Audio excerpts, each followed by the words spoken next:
Bakkies, bakkies, bakkies. There aren't many things in this country that are more universally loved than the humble bakkie, and they've become essential to this country's way of running. But when I think about the humble South African bakkie, I'm not thinking about the crotch compensation machines that clog up Sandton City parking lot. No, for me, you have to go back decades to find the little Japanese pickup that could. A car so brilliant, it not only created its own market segment in South Africa, it also dominated that market segment for 37 years. When I think about bakkies, I am thinking about the best. I'm thinking about the GOAT. I am thinking about the float like a butterfly and sting like a bee of pickup trucks. Of course, I am thinking about the champ. Now, before we start, I just need to make a quick disclaimer. Nissan used to be Datsun, and then it became Nissan, and then Datsun got reintroduced, but only in certain markets, and certain cars were called Nissans, but then they were also called Datsuns. But the whole company is the same thing. For simplicity's sake, I'm going to refer to this entire company and everything it produced and all the models as Nissans. So to begin with, we have to go back to the 1960s. And the 1960s was a pretty great time to be working at Nissan. Japan was recovering really well after the devastation that they went through during World War II. And Japanese car companies were planning to take on the entire world with small, practical, economical cars. The Corolla was being championed by Toyota in '66, and Nissan decided to respond with the first generation Sunny. And as part of this bid for global domination, Nissan decided to partner with a local assembly plant, take the parts exported from Japan and assembled in South Africa and sold to the local market, which started a very long and very loving relationship between Nissan, the company, and the South African public. The cars, including the Sunny, sold really well in the country, and we even managed to get a Sunny pickup truck, but all of this was merely a prologue to the main event that was about to peek over the horizon. Because in 1970, Nissan debuted the second generation Sunny with a slight growth in size and a couple of mechanical improvements to go up against the Corolla, but that is not what matters right now. What really matters is around the same time, South Africa got the B120 pickup truck based on the new Sunny. And this is where we have to get into the philosophy of the half-ton pickup truck. Standard big boy trucks during that time were built using the body-on-frame method, which is basically you create a chassis with the engine and the drivetrain and everything on it, and then you add a body and a bed to it on top of that. And this makes them incredibly strong and rugged and durable, but not very refined as a car driving experience. And most of the bakkies in this moment were built with that single use case in mind. But because the B120 was based on a car platform, it meant that the body and the chassis were integrated. It was more efficient, it was smaller, it was lighter, and it was more economical than a standard body-on-frame pickup truck. It could also use spares from the mass market Sunny, and on top of all of that, like every single one of the cars in these videos, it was produced locally, meaning it was cheaper for us in the local market. Now, this was not a unique idea from Nissan. For example, Ford had created the Cortina pickup truck for South Africa around the same time based on the Cortina. So it had the same benefits that the B120 did. But the B120 had a combination of two other things that meant that it was a truly unique vehicle in the segment. It basically weighed nothing. It weighed less than 800 kilograms, which means on top of all the benefits it already had with efficiency, it also used such little fuel. And when you're using this truck in a commercial aspect, fuel economy really matters because you're doing crazy high mileage. Secondly, it also inherited the Sunny's rear-wheel drive layout, which if you think about a bakkie and you think about a loaded up rear bed, the weight is pushing down on those back wheels. So if the rear wheels are driven, the grip will be way higher because of that weight pushing down, meaning on normal roads, it'll generally be safer instead of the weight being lifted off the driven front wheels. And these two aspects did not go unnoticed by the South African public, and we bought the car in droves. Initially, it was produced in Japan and then shipped down here and assembled in South Africa. But in 1976, demand was so high that they started producing the car almost entirely in the country.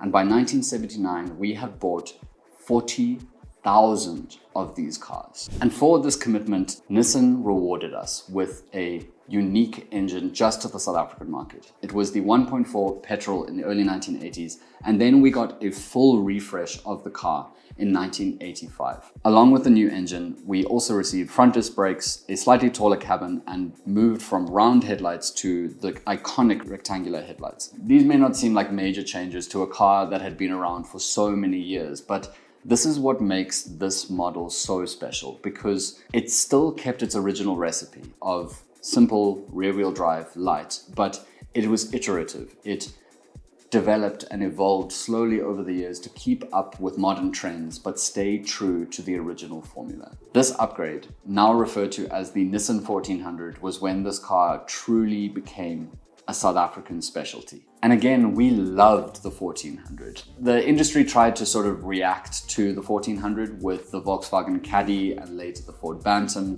/ Mazda Rustler. But these cars were significantly more expensive, and on top of that, front wheel drive, not the traditional rear wheel drive of the 1400. And the original recipe just still worked for South Africans. And that was before we even got the Bucky's final form. Because in 1988, as sales neared 100,000 units in less than 2 decades, we received the 1400 Sport. The transmission went from 4-speed to a 5-speed, and the interior was revamped with a very 1980s brown and bucket seats. It also featured a tonneau cover, spotlights, mud flaps, and a truly revolutionary piece of technology, a central handbrake. The 1400 was reaching its final form, and in 1990, the Sport model was rebranded, and it left its cocoon as the iconic nameplate that we know today, the Champ.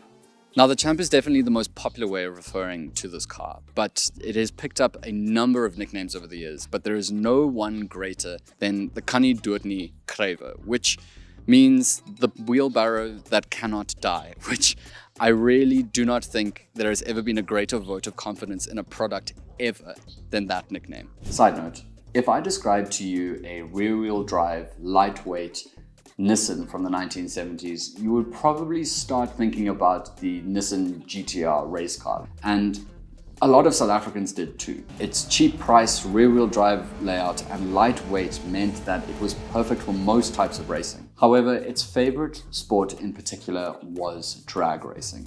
There are so many examples of people switching to fuel injection, changing the induction system slightly, and getting crazy power to weight ratios. And these pint-sized powerhouses have become staples at South African drag strips and often beat out far more expensive cars. I also spent months and months and months tracking a particular Champ which had a 2JZ, yes, the one from the Supra in it. They make stock minimum, like the lowest power you can get out of those are like 227 horsepower. 227 horsepower in a car with less than 800 kilos to its name sounds like one of the scariest drives I could possibly imagine. The 1400 and the Champ kept chugging along into the 2000s and had some minor cosmetic upgrades, but ultimately Nissan stuck to the same tried and true formula. You would be hard pressed to find a brand new car in the mid-2000s with rear leaf springs, rear-wheel drive, and a carburetor-fed engine. But the sales just kept going because the formula stuck true to what South Africans actually wanted. And people were still trying to replace the Champ. We got the Opel Corsa Utility and the Fiat Strada and multiple generations of the Bantam. And they all succeeded to varying degrees, but none of them could fully offer the simplicity and effectiveness of the little Champ. Eventually, in 2008, Nissan finally decided to put its old dog to rest, and it came out with a new model called the NP200, which is kind of a slept-on South African legend in its own right. It was based on the Dacia Logan, which continued the legacy of the small, light, cheap, effective Nissan Bucky. And that is quite a significant legacy because Nissan eventually sold, under different names and different forms, 275,000 Nissan Champ and all of its derivatives, which is still less than the VW City Golf if you include the Mark 1 generation. But the Champ was around for 5 more years and underwent far fewer changes than the Mark 1 Golf did. And listen, there are many cars that are beloved in this country, but I would wager that there are very few cars that are so relied on than the Nissan Champ. This is a car that unites racers and delivery drivers and builders and first-time drivers and full-on classic restorers. The 1400 was all Bucky for all people. A recipe that is simultaneously great and grew into its ultimate form. This is a Bucky that puts the 2.5-ton V6 modern monsters to shame and does it all with very little fuss. And it's for all of these reasons that I firmly believe that the Nissan 1400 truly is the Champ. Sweet guys, thank you so much for watching. I hope I've managed to convince you of how great this car is. It is truly one of my all-time favorite cars, and I'm like dying to buy one day. And I also just wanted to say thank you for all the support I've received so far. I've received subscribes and likes and messages and comments and emails, and this has just been really, really great. And I really want to say I really appreciate all the support that has come forward now. Yeah, thanks a lot. I'll see you guys in the next one.